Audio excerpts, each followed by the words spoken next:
Hey guys, welcome back to our Vexel art tutorial muli.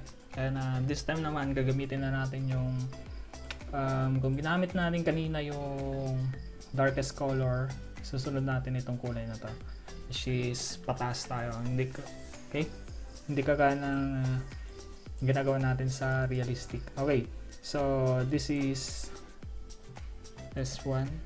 Okay, so this one is line art. Rename ko lang mga lodi.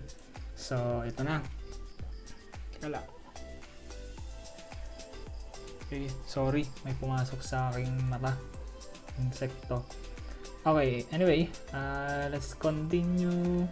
New layer tayo. Siyempre, sa ibaba siya. Diba? Okay. At, trace natin. So, trace na lang natin itong mga... Oops. Tama. Yan, mga lodi. Okay. Yan. So, huwag natin trace to. Kung hindi man magiging maganda yung kalalabasan mga lodi, pwede naman natin i-adjust. No problem for that. So, trace na natin tong bandang to. Okay. So, dyan na lang muna. Tapos dito. Okay. So, yan sa taas.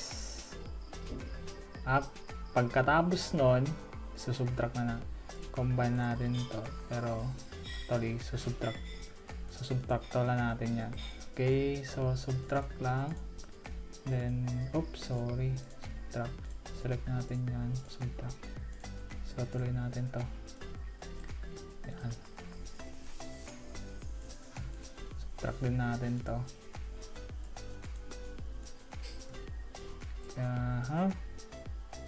Siguro this part. Yan. So, let's see. Oops. Ba natin na subtract yan. Palitan lang natin yung kulay. Okay. Yan. So, this time naman, combine din natin. Trace na natin tong kabila. Combine. Okay, so let's see.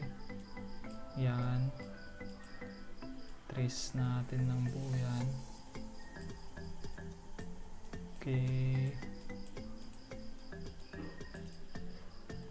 Sorry. Yan. Siguro trace na lang muna natin hanggang dito. Okay. So, dito na lang muna. Tignan natin kung maayos ba or hindi. So, ayusin lang natin tong mga to. So, medyo lagyan natin ng counting curve. Tapos, ito naman medyo ganyan natin. Yan. Yan. Oops. Adjust natin kaunti ito. Oops, sorry. Okay. Yan. So, save na lang muna natin. Okay, same layer. Combine. So, trace na natin yung lips. Yan. Sunod natin doon. Yan. So let's see. I think that's good. And then, trace na natin tong bandang to.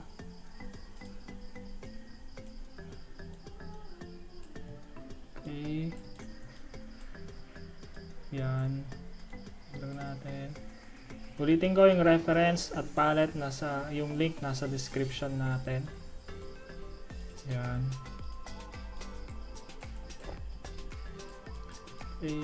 Balik natin dun sa taas.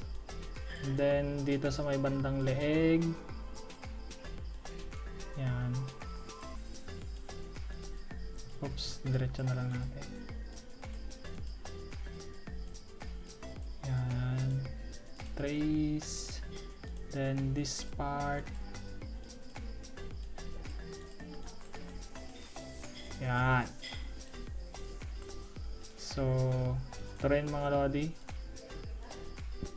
Trace natin na ganyan. Yan. Okay, so ayan. So, ganun lang mga lodi. So, ayan, may mga konting adjustments pa tayo later. And, kagaya dito sa may mata.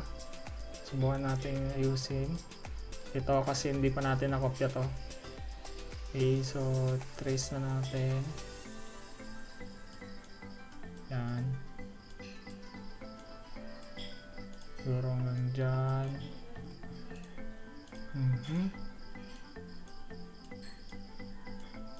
Okay. Dyan, tapos dagdag natin. Dito, trace natin pa ganon. Okay. Yan. Yun.